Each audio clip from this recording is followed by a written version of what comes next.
Hello বন্ধুরা, সবাই কেমন আছো? আশা করছি ভালো আছো। নিয়ে চলে এসেছি আজকে রান্নার ভিডিও।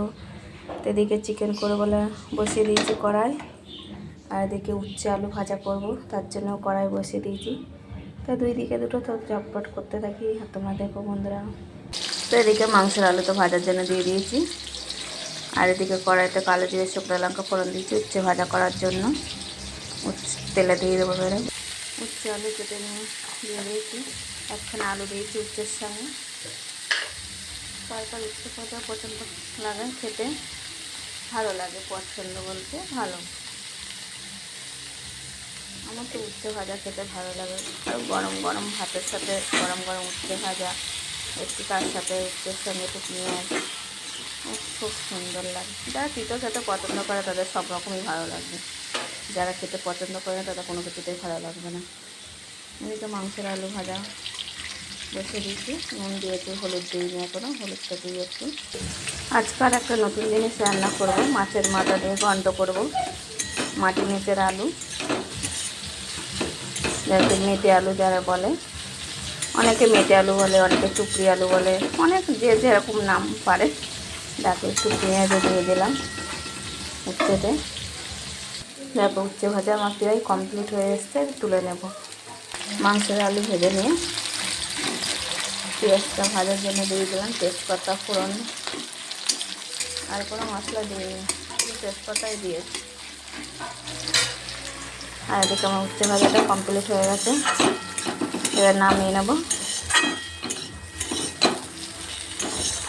বেশ ভালো লাগছে দেখতে, কত সুন্দর, খেতেও ভালো লাগবে। উচ্ছে ভাজা তুলে নিয়ে দুটো মাছের মাথা, দুটো বলতে একটা মাছের মাথা ভাজা বসিয়ে দিয়েছি। দুই থালি মাছের মাথা গোটায় আছে। এদিকে মাংসের মশলা পেঁয়াজ ভাজা বসে দিয়েছিলাম, মশলা দিয়ে দিয়েছি, একটা টমেটোও দিয়েছি। এবারে আমি দেবো একটু হলুদ আর নুন, মশলায় নুন হলুদ দিয়ে দিয়েছি। আর এদিকে ফোড়নের কাঁচা তেজপাতা পাঁচফোড়ন ফোড়ন দিয়ে একটু পেঁয়াজ দিয়েছি। আর এই যে আলুটা কেটে রেখেছি, ওই আলুর সাথে একটা এমনি আলু দিয়েছি। অল্প করেই তরকারিটা করবো,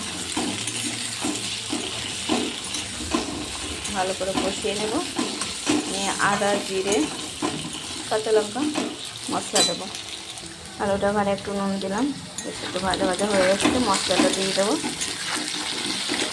আর এদিকে মাংসের মশলাটা দেখো হয়ে গেছে কষা, মাংসটাকে দিয়ে ভালো করে কষিয়ে নেব। তো দেখো মশলাটা তো দিয়েই দিয়েছি, একটু হলুদ দিয়েছি, ভালো করে কষিয়ে নেব। একটু কষা হয়ে আসছে, মাছটা দিয়ে দেবো। আর এদিকে মাংসটা হচ্ছে কষা।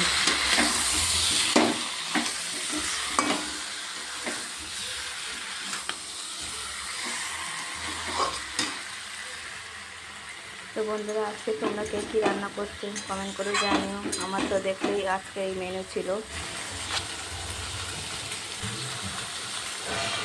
বাবা, মাছের মাথাটাও দিয়ে দিলাম, মশলার সাথে একটা ভালো করে কষে নিয়ে একটু ভেঙে চড়েই দিলাম, যেহেতু ওটা ঘন্ট করবো তার জন্য ভেঙে চড়েই দিলাম।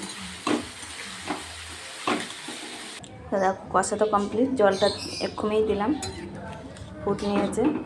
আলুটা বেশ ভালোই দেখে মনে হচ্ছে মোটামুটি সিদ্ধ হয়ে গেছে। তরকারিটা নামানোর আগে একটু ভাজা জিরের গুঁড়ো দিয়ে নামিয়ে নেব। আর এদিকে চিকেনটা তো কষা হচ্ছে, আস্তে আস্তে কষাচ্ছি চিকেনটা। তরকারি ফুট নিয়েছে। তো বন্ধুরা, এটা ভাজা জিরের গুঁড়ো দিয়ে নামিয়ে নেব। তো দেখো আমার এই যে তরকারিটা কমপ্লিট হয়ে গেল।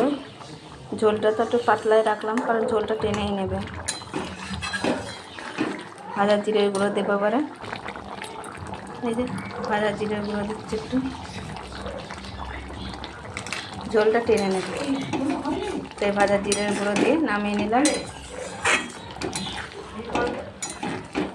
এবার ভাতটা বসাবো।